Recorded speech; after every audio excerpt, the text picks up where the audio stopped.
Extra Point with Jim Thunderbird and head coach Grant Redhead. And welcome into the Extra Point, brought to you by Bryan Ford Lincoln in Bryan. And Coach, I tell you what, that was a tough Friday night. We might as well start with the end. How's that? Normally we kind of work our way through to the conclusion, but I think everybody around town is still talking about the way that would end on Friday. Infamous play 141 on our play counter, on our huddle. And I tell you, forward progress stops. And the whistle's supposed to be blown, okay? If you've ever seen it on TV, sometimes the guy goes backwards and they give him more yardage. And everybody's going, why? Well, that's forward progress. Forward progress stopped. They actually had his feet off the ground. They were trying to punch and rip the ball, and they were hitting him in the process. I mean, that's why you have that rule, so that doesn't happen, so you protect players. They failed to blow the whistle, even though two officials came out and were spotting the ball and the progress of the ball.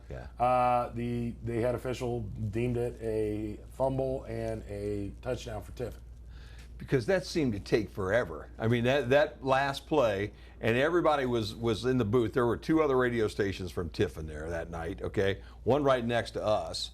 And we just kind of stood there and looked at one another while that was all going on. And the one guy said, and I thought it was appropriate, it says it looked like a big amoeba working out there because there were people moving on the corners, but you couldn't tell where anybody was. You couldn't see anything in the middle. When it does that, that's what they're supposed to do. They're supposed to blow the whistle for safety. So obviously that didn't happen.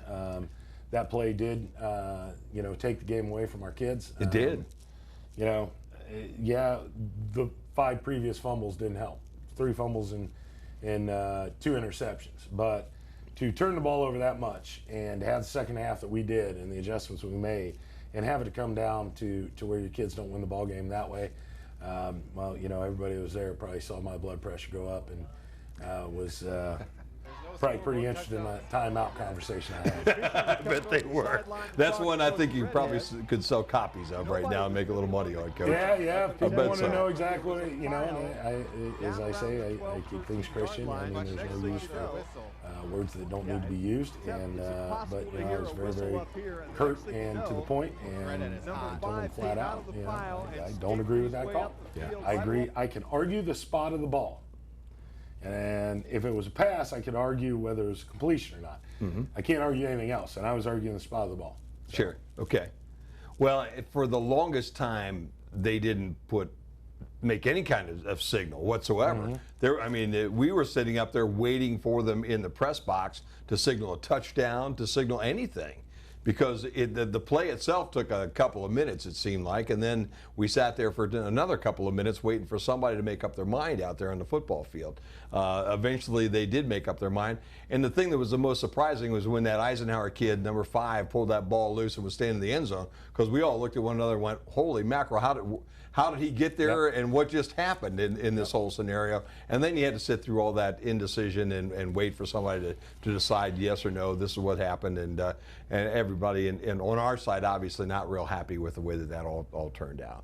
Yeah, there was 145 other plays in the game. Sure. Those, like I said, it's hard to pin it on one. That is a determining factor because that resulted in the go-ahead score. But biggest thing is I preach to the kids, listen, I'm not going to fault your effort, and I'm not going to fault your enthusiasm or anything. You fought it as hard as you could. They could have hung their head like so many times in the past. They kept fighting, but the biggest thing is we have to secure the football better. We have to take care of it, especially coming into this week, Napoleon. That's how they score. Sure. A lot of times by offensive miscues, their defense scores points for them. Yeah, no doubt about that. Well, what is it with the first half right now and our guys here in the first 2 games? Both first halves kind of come out having a hard time putting a few things together, go in at halftime, and man, we look like a whole different team in the second half. The first half, they came out and they did something that we hadn't seen before. They had overshifted tremendously to our strong side. I knew I had a strong side tendency even going into Van Wert, so I started running weak side more. In the scrimmages, I was just focused on let's run it to our strength and be able to run that right, and then we can run weak side plays. And we've been working on the weak side plays, so they didn't have an answer for that. We hit them more and more, and we're able to flip and flop back and forth and mix in the pass in the second half. you know, I didn't necessarily chew them out. You know, we just brought some glaring things to their attention that they needed to fix and that they needed to do. And we pointed out the mistakes. Having that sideline system, we're able to show them the mistakes on the iPad and on the video, so the kid can see actually, yeah, I know. Okay, yeah, I did do that, coach. You know, they have a short memory sometimes. They make a mistake. Sure. We're able to show them, coach them up, do things like that. So I think our halftime adjustments, coaching-wise, with all the coaches, has been fantastic. Yeah. Yeah. And it shows. Yeah, it sure did, because in the Van Wert game again this last Friday night, boy, that second half was yours. And I really think that if we could have gotten into overtime, that overtime period, it could have very easily been ours too. Well, and that's we what were I was playing playing really well. for. I wasn't going to throw the ball. Sure. An incomplete pass stops the clock. Interception loses the game. So, and we'd already had 2. So the smart play is to run a power play, safe handoff. ISO is as safe as it is. That's what we did. You know, unfortunately, we need to make sure we double cover the ball. And you know, he was even trying to get down. They would not let him go down to the ground. Yeah. They were holding him up. I mean, when you see that as an official, I think you got to blow the whistle. It's over too. at that point. Heck so, yeah. Tough way to end. Tough loss. 1-1 now on the season. I thought your guys though played extremely hard again. Lucas Nye was everywhere. I mean, that kid's been all over the football field for you this year. Yeah, he's doing an outstanding job, and you know, you look at it. He went to linebacker towards the end of last year, and you know what he's been able to accomplish and pick up the position. I'm very proud of him. Belts didn't play any linebacker last year. He's doing a good job. Doing a great job too. Clayton Farrell's always a constant out there. You know, like I said, we've been playing decent defense. We did miss more tackles last week than we did the week before, and that's something that you got to find it's a delicate balance, because you hit them too much, you risk getting them dinged. And you know, when we have another physical game, you know, 3 in a row, that's tough. You know, usually you play a finesse team that aren't as much of a pounding team. Well, we haven't had that. Yeah, this is the 3rd pounding team in a row, 4 if you count Anthony Wayne. So you know, we're trying to manage our health, make sure we're healthy going into league play. You know, and like I said, we got to work on tackling better. You know what, I was amazed, because that was a big football team too, and talking to their guys, the first thing out of their mouth was, well, we lost all our size last year. We're not very big. Okay, and I looked down on that field and I said, it's a pretty good sized football team. The one kid, the 6'5" wide receiver, you did a great job on him. He really wasn't much of a factor most of that night. So you covered him well. You took care of the bigger guys on the interior line all night long. I just thought you guys won the battle most of the way through. Yeah, and that's the thing, you know. Our kids play hard, they play tough, they give us everything they have, and that's what we've been able to get out of this group. You know, you get different groups different times. This group is very committed, and they did not want to go through what we did last year. You know, so they worked all year long towards it until we started in 2-a-days, and then they've really stepped it up. You know, I commend them for that. They're the reason we're successful this year. You know, yeah, coaches, we come and go, but the talent of the kids and the attitude and work ethic of the kids is what makes the football teams go. Bottom line. No doubt about that. Back in my day, we used to run the wishbone. They used to call that goal line formation the inverse wishbone in my day, okay?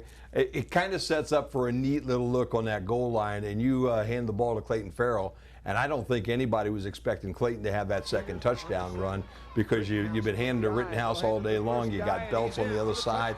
You give it to Clayton, and he just basically plows his way forward with that last touchdown. We just called weak side dive, and well, actually strong side, but we went power left, and we went 21 dive, gave it to Clayton just because everybody's expecting it to come off tackle. You know, we run blast each way, slip it to him inside. You know, both guys, those fullbacks have great leg drive, so you know that's going to get him yardage. Plus, you know, there was a bubble there. Yeah. You know, we noticed the bubble there after the first time we were there, so you know we hit the bubble. Yeah. It's a tough loss. It was a good Friday night of football again, and 2 solid weeks of playing for your guys. Got a tough one coming up, though, this weekend with Napoleon. We're going to take a time out. When we come back, we'll talk about that football game here on the Extra Point. Coach, as you said already, it doesn't get any easier. These guys from Napoleon, they play football the same way that the last 3 weeks play football. Come out and hit you in the head and try to over-physical you. So it's going to be another physical Friday night for you here in Bryan. Yeah, first thing I put on my overall thoughts is here we go again. Yeah. You know, another physical football team, another physical week.